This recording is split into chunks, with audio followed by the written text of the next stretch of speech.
Hey guys, welcome back to my YouTube channel. आज जानेंगे राष्ट्रकूटों के समय कैसा शासन था और कौन-कौन शासक था।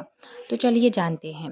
राष्ट्रकूट राजवंश का संस्थापक दंती दुर्ग था, जिसने 752 ईस्वी में इसकी स्थापना की। शुरुआत में वे कर्नाटक के चालुक्य राजाओं के अधीन थे। इसकी राजधानी मणिकीर या मान्यकी, जो कि वर्तमान में मालखेड़ सोलापुर के निकट है। राष्ट्रकूट वंश के प्रमुख शासक थे कृष्ण प्रथम, ध्रुव, गोविंद तृतीय, अमोघवर्ष, कृष्ण द्वितीय, इंद्र तृतीय एवं कृष्ण तृतीय। एलोरा के प्रसिद्ध कैलाश मंदिर का निर्माण कृष्ण प्रथम ने करवाया था। ध्रुव राष्ट्रकूट राजवंश के पहला संस्थापक था, जिसने कन्नौज पर अधिकार करने हेतु त्रिपक्षीय संघर्ष में भाग लिया और प्रतिहार नरेश वत्स एवं पाल नरेश धर्मपाल को पराजित किया। ध्रुव को धारावर्ष के नाम से भी जाना जाता है। गोविंद तृतीय ने त्रिपक्षीय संघर्ष में भाग लेकर चक्रयुद्ध एवं उसके संरक्षण धर्मपाल तथा परिहार वंश के शासक नागभट्ट द्वितीय को पराजित किया। पल्लव, पांड्य, केरल एवं गंग शासकों के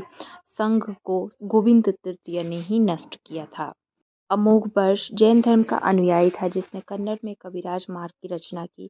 आदि पुराण के रचनाकार जिनसेन, गणितासार संग्रह के लेखक महावीराचार्य एवं अमोघ वृत्ति के लेखक सत्यायन अमोघवर्ष के दरबार में रहते थे। अमोघवर्ष ने तुंगभद्रा नदी में जल समाधि लेकर अपने जीवन को अंत कर दिया। इंद्र तृतीय के शासनकाल में अरब निवासी अलिम सुधी भारत आया, जिसने तत्कालीन राष्ट्रकूट शासकों को भारत का सर्वश्रेष्ठ शासक कहा।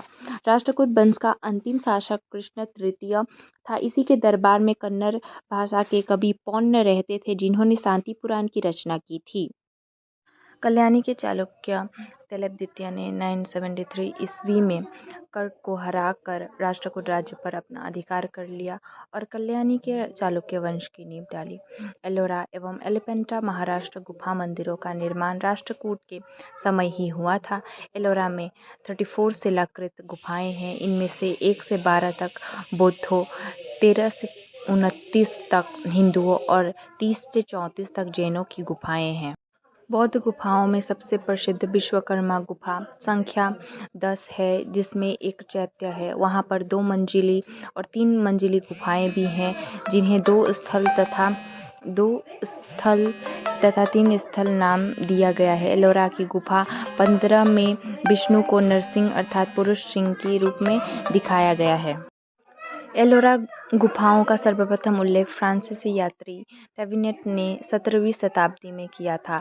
राष्ट्रकूट शिव, वैष्णव, शाक्त संप्रदाय के साथ साथ जैन धर्म के भी उपासक थे। राष्ट्रकूटों ने अपने राज्यों में मुसलमान व्यापारियों को बसने तथा इस्लाम के प्रचार की स्वीकृति दी थी। ये रही राष्ट्रकूटों के बारे में थोड़ी सी जानकारी पसंद आई हो तो कमेंट करिएगा। Thanks for watching. Bye bye.